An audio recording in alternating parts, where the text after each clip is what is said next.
Κυρίες και κύριοι συνάδελφοι, καλούμαστε σήμερα να ψηφίσουμε ένα νομοσχέδιο που στοχεύει να αλλάξει ριζικά τον τρόπο σύναψης των δημοσίων συμβάσεων στη χώρα μας, υιοθετώντας ένα σύστημα απόλυτης διαφάνειας, διαρκούς ελέγχου και κανόνων υγιούς ανταγωνισμού. Ήδη έχουμε νομοθετήσει για τις δημόσιες συμβάσεις έργων, υπηρεσιών και προμηθειών στους τομείς της άμυνας και της ασφάλειας, στοχεύοντας την πάταξη της διαφθοράς και της κακοδιαχείρισης. Σήμερα θα λέγαμε ότι ολοκληρώνουμε την προσπάθεια αυτή, κατοχυρώνοντας καθεστώς πλήρους διαφάνειας στη σύναψη του συνόλου των δημοσίων συμβάσεων και εξασφαλίζοντας την ταχεία και ορθή τους εκτέλεση υπό την εποπτεία της ενιαίας αρχής δημοσίων συμβάσεων. Η ανεξάρτητη αυτή αρχή θα χαράσει την εθνική στρατηγική στον τομέα των δημοσίων συμβάσεων, γνωμοδοτώντας για την νομιμότητα σχετικών νομοθετικών πράξεων, αλλά και παρακολουθώντας την πρόοδο των εργασιών και την τήρηση της νομοθεσίας από τους εμπλεκόμενους φορείς.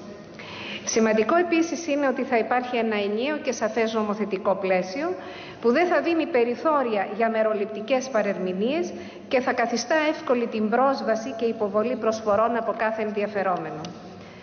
Παράλληλα, με το Κεντρικό Ηλεκτρονικό Μητρό Δημοσίων Συμβάσεων θα υπάρχει ευρεία και έγκαιρη ενημέρωση των υποψηφίων αναδόχων, θα είναι εφικτός ο έλεγχος της νομιμότητας των δημοσίων συμβάσεων από το αρχικό στάδιο της πρόσκλησης εκδήλωσης ενδιαφέροντος μέχρι την ολοκλήρωση της σύμβασης και θα είναι εύκολο να ελεγχθεί το αποτέλεσμα της διάθεσης των δημοσίων πόρων στον τομέα της ανάπτυξης. Κυρίες και κύριοι συνάδελφοι, το τεράστιο δημοσιονομικό έλλειμμα της χώρας μας είναι κυρίως αποτέλεσμα της εκτεταμένης διαφθοράς, θα λέγαμε, και της χρόνιας κακοδιαχείρισης. Είναι γεγονός ότι κατασπαταλήθηκε δημόσιο χρήμα χωρίς το αναπτυξιακό αντίκρισμα. Οι δημόσιες συμβάσεις συγκεκριμένα αποτέλεσαν τον πλέον πρόσφορο έδαφος για παράπλευρες συμφωνίες και διακίνηση μαύρου ίσους χρήματος σε βάρος του ελληνικού δημοσίου και του ελληνικού λαού. Με σειρά ενεργειών, όπως και με το σημερινό νομοσχέδιο, γίνεται μία προσπάθεια να βάλουμε τέλος στην υπάρχουσα νοοτροπία και πρακτική. Η εξυγίανση του χώρου των δημοσίων συμβάσεων, η απλοποίηση των διαδικασιών, η κατοχύρωση της διαφάνειας και η ενίσχυση του υγιούς ανταγωνισμού θα έχει ως αποτέλεσμα τη μείωση των τιμών, την εξοικονόμηση πόρων και τη βελτίωση της ποιότητας των παρεχόμενων υπηρεσιών. Πέρα όμως από το αδιαμφισβήτητο όφελος που θα προκύψει από τις νέες αυτές ρυθμίσεις, η θέσπισή τους καθίσταται αναγκαία προκειμένου να εναρμονιστούμε με την ευρωπαϊκή νομοθεσία στο πλαίσιο της ενιαίας ευρωπαϊκής αγοράς, η ολοκλήρωση της οποίας απαιτεί άνοιγμα του δημόσιου τομέα στον ενδοευρωπαϊκό ανταγωνισμό. Ήδη η Ευρωπαϊκή Ένωση έχει θεσπίσει νομοθετικές διατάξεις που εξυγχρονίζουν και διευκολύνουν τη διαδικασία ανάθεσης των συμβάσεων, δημιουργώντας μια βάση δεδομένων με αναλυτικές πληροφορίες για όλες τις ευρωπαϊκές συμβάσεις υψηλής αξίας. Έχει προσχωρήσει επίσης η Συμφωνία του Παγκόσμιου Οργανισμού Εμπορίου για το θεμιτό διεθνή ανταγωνισμό στον τομέα των δημοσίων συμβάσεων, που απαγορεύει τη διακριτική μεταχείριση κατά την ανάθεση δημοσίων συμβάσεων και καθορίζει διαδικαστικούς κανόνες. Απότερος στόχος της Ευρωπαϊκής Ένωσης είναι η τέλεση ηλεκτρονικών διαγωνισμών. Ήδη το 70% των δημοσίων αρχών των χωρών της Ευρωπαϊκής Ένωσης συνάπτουν ηλεκτρονικές δημόσιες συμβάσεις. Εκτιμάται μάλιστα ότι η γενίκευση αυτού του συστήματος θα μπορούσε να αποφέρει εξοικονόμηση κόστους στις δημόσιες αγορές έως και 30%. Προκειμένου η χώρα μας να συμμετέχει ενεργά στις κοινές δράσεις, απαιτείται ένα σαφές εθνικό νομοθετικό πλαίσιο και ένα όργανο εκπροσώπησης στους διεθνείς οργανισμούς σχετικά με τις δημόσιες συμβάσεις, ρόλο τον οποίο θα αναλάβει η συνιστόμενη αρχή. Στο δεύτερο μέρος του νομοσχεδίου λαμβάνονται τα αναγκαία μέτρα για τη διάσωση και εξυγίαση υπερχρεωμένων επιχειρήσεων με τροποποίηση των διατάξεων του πτωχευτικού κώδικα. Στην Ευρωπαϊκή Ένωση έχει γίνει αντιληπτή ήδη από το 2001 η ανάγκη αντιμετώπισης των δυσμενών συνεπειών της επιχειρηματικής αποτυχίας και ήδη στα περισσότερα κράτη έχουν δρομολογηθεί μεταρρυθμίσεις για τη διασφάλιση της βιωσιμότητας των επιχειρήσεων που κινδυνεύουν.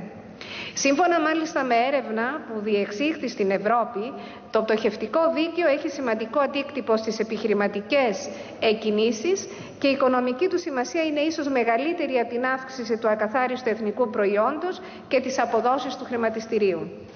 Έτσι, στο πλαίσιο της ανανεωμένης στρατηγικής της Λισαβόνας, περίπου το 1 τρίτο των κρατών μελών, μεταξύ των οποίων η Γαλλία, η Εστονία, η Ιαπωνία, η Ισπανία, η Μάλτα και η Ιταλία, έχουν προωθήσει σχέδια μεταρρύθμισης της εθνικής νομοθεσίας περί αφαιρεγγιότητας, διαμορφώνοντας νομικά συστήματα που επιδιώκουν την αναδιάρθρωση και τη συνέχιση των επιχειρηματικών δραστηριοτήτων. Και αυτό διότι έχει γίνει αντιληπτό ότι η έγκαιρη ανάληψη δράσης είναι πολύ σημαντική για την αποφυγή της πτώχευσης και σε πολλές περιπτώσεις η διάσωση είναι προτιμότερη από την εκαθάριση. Αποδείχτηκε μάλιστα ότι οι επιχειρηματίες που κάνουν μια νέα αρχή επιτυγχάνουν συνήθως ταχύτερη ανάπτυξη από τις νεοειδρυόμενες επιχειρήσεις. Για το σκοπό αυτό εισάγεται και στη χώρα μας ως προπτωχευτικό στάδιο η διαδικασία εξυγίανσης, αντικαθιστώντας τη διαδικασία συνδιαλλαγής που δεν απέδωσε. Οι πιο σημαντικές τροποποιήσεις που επέρχονται είναι ότι πλέον θα δεσμεύονται όλοι οι πιστωτές, ακόμη και όσοι δεν έχουν συνενέσει, καθώς και ότι θα υπάρχει δυνατότητα για εμπιστευτικές ανεπίσημες διαπραγματεύσεις οφειλέτη και δανειστών, ώστε να μην γνωστοποιούνται στο σύνολο της αγοράς τα οικονομικά προβλήματα της επιχείρησης, δημιουργώντας κλίμα ασφάλειας και υπονόμευσής της. Και τούτο διότι η κοινή γνώμη συνδέει στενά την επιχειρηματική αποτυχία με την προσωπική ανικανότητα ή την απάτη. Σύμφωνα μάλιστα με έρευνα, το 47% των Ευρωπαίων θα δίσταζαν να συνεργαστούν με μια επιχείρηση που είχε προηγουμένως αποτύχει και το 51% δεν θα επένδυαν ποτέ σε επιχειρήσεις που έχουν οικονομικές δυσκολίες. Στόχος βέβαια είναι η ικανοποίηση των δανειστών με παράλληλη όμως εξασφάλιση της βιωσιμότητας όσο το δυνατόν περισσότερων επιχειρήσεων για να προάγουμε την ανάπτυξη και να αναχαιτήσουμε την ολοένα αυξανόμενη ανεργία. Δεν θα αναφερθώ τελειώνω κυρία Πρόεδρε, δεν θα αναφερθώ διεξοδικότερα στις επιμέρους διατάξεις του πτωχευτικού κώδικα, διότι ήδη έχει εκτεθεί αναλυτικά τόσο από την εισηγήτρια αλλά και από τους προηγούμενους ομιλητές. Τέλος, σημαντική είναι και η διάταξη για την εξωδικαστική αναπροσαρμογή των μισθωμάτων στις εμπορικές μισθώσεις με τη σύσταση επιτροπών διακανονισμού.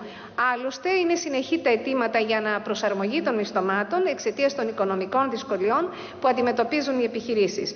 Γι' αυτό, με τη νέα ρύθμιση εξοικονομείται χρόνος και χρήματα από την εξωδικαστική επίλυση των διαφορών και τη μη προσφυγή στα δικαστήρια. Έτσι, με τα συγκεκριμένα μέτρα διασφαλίζεται η ορθή διαχείριση των δημοσίων πόρων και η διαφάνεια στη σύναψη των συμβάσεων. Ήταν μια δέσμευση που αναλάβαμε και προεκλογικά και σήμερα παραέχεται μια δεύτερη ουσιαστική ευκαιρία στις υπερχρεωμένες επιχειρήσεις που υφίστανται τις επιπτώσεις της δύσκολης οικονομικής συγκυρίας, δημιουργώντας το αναγκαίο θεσμικό πλαίσιο, το οποίο οφείλουμε και να υπερψηφίσουμε. Ευχαριστώ. Ευχαριστούμε την κυρία Μαρία Κυριακοπούλου, βουλευτή ΑΧΑΙΕΣ του ΠΑΣΟΚ.